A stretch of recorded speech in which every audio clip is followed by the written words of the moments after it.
على عباده الذين اصطفى أما بعد فأعوذ بالله من الشيطان الرجيم بسم الله الرحمن الرحيم يا أيها الرسول بلغ ما أنزل إليك من ربك وإن لم تفعل فما بلغت رسالته والله يعصمك من الناس.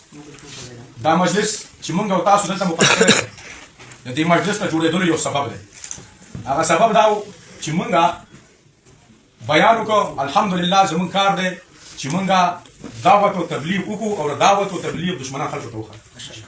نو په هغې کې مونږ نشاندهي وکړله چې بعضې خلک هغه داسې دي چې هغوی د دعوت تبلیغ منکر دي.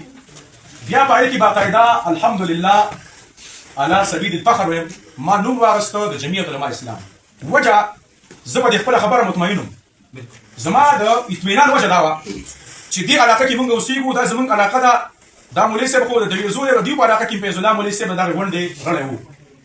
دا علاقه دې کې مونږ اوسېږو.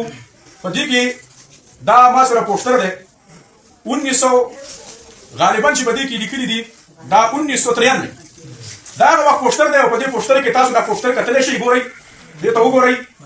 دې کې لیکلي دي تبلیغ کے نام پر ڈلبازی پر قواریت توحید کے آڑ میں توہین اشار نبوت اور باجوڑ میں علماء اہل سنت شیعہ کا پتہ ہونے تہمت لگا کر بدنام کر دے. دا قصه ده. دا په دې باندې لیکلي دا کنفرم شوی دی. په دې کې زمونږ علاقې داسې عالم چې هغه د جمعیت غړی حسابېږي او د جمعیت سر حسابېږي مولانا میاں محمد نسیم انبار بالا کولا که چا شکی دا دی ښودلی شو مونږ. دارنګې چې کوم دی پیر محمد چشتي ګوره خبرې دي پیر محمد چشتي د هغه په سربراهۍ کې دا کنفرنس شوی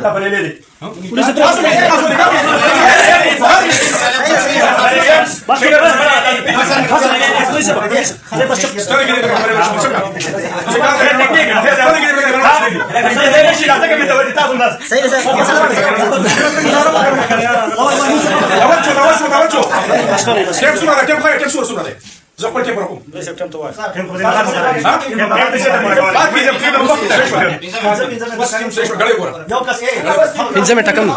پنځه منټه کم 3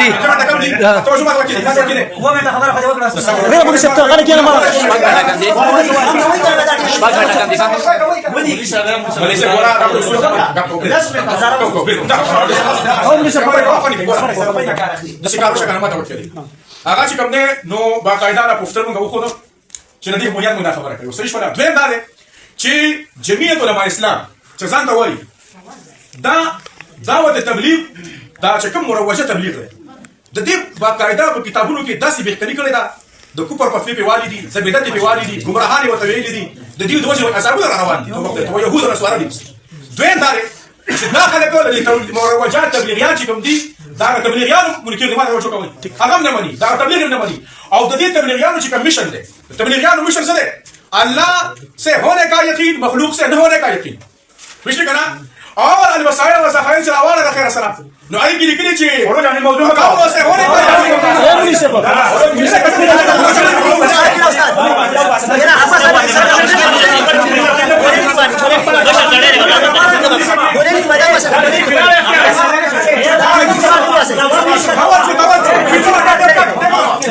ټیم ولاړ دی.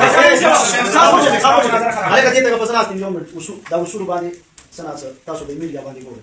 ته کدا دا چې زه به د متکلم کې زم متکلم یم. زه به د مخاطب کوم دا به ما مخاطب کوم. هغه ته په یو کس خبرې کوي د دې په مطلب دا د دوی عظیم شکست د میډیا د ټول دنیا یو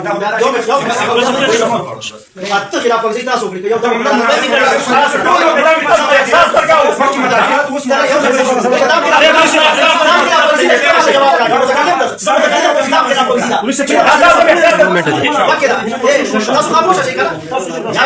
اختلاف العقیده کې د انسانیت کې خو اختلاف نشته کنه. واخو کې دی د متکلم د زبر د مخاطب د امام دا صدر دی صدر دی دا واپس کېول طریقم دا صحیح ده.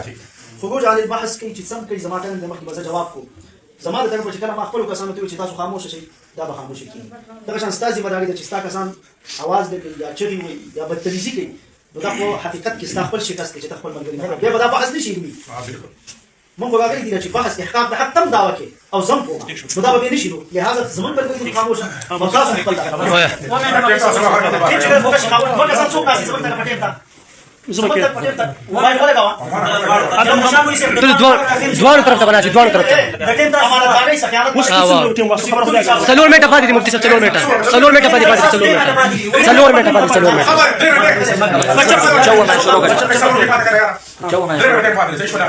ما خبره دا کوله زما خبره بیا کړ شو زما خبره ته وشو سره د تبلیغیانو دا نظریه او عقیده ده تبلیغیان وایي چې الله سے ہونے کا یقین مخلوق سے نہ ہونے کا یقین صحیح شو د جمعیت علماء اسلام کتابونه پای کې باقاعده لوګه وکړه دا او دای لیکلي دي چې بای بس الله نه علاوه چې کوم دي قبرونه او لکه من دون الله دا ټول دینه مختلف شي صحیح شو یا شو دا کار دی او تاسو څه کوئ دویم دا چې تبلیغیان وایي د نبی علیہ السلام په طریقو کې د کامیابی یقین او د نبی علیہ السلام نه علاوه د غیر طریقو کې ناکامۍ یقین حالانکه د جمعیت علماء اسلام کار دی بدعت خرافات پای کې خپل ژوند سره کول ژوندۍ تیرول نو دا چې کوم دی د تبلیغیانو چې کوم میشن دی نو د جمعیت علماء اسلام چې کوم دی هغه میشن د تبلیغیانو د میشن خلاف دی او چې کوم دا مروجه تبلیغ دی دغه کوم خلک ګرځي نو دا هغه خلاف دی بس ټیک بس یې مې خوشاله زبسټیک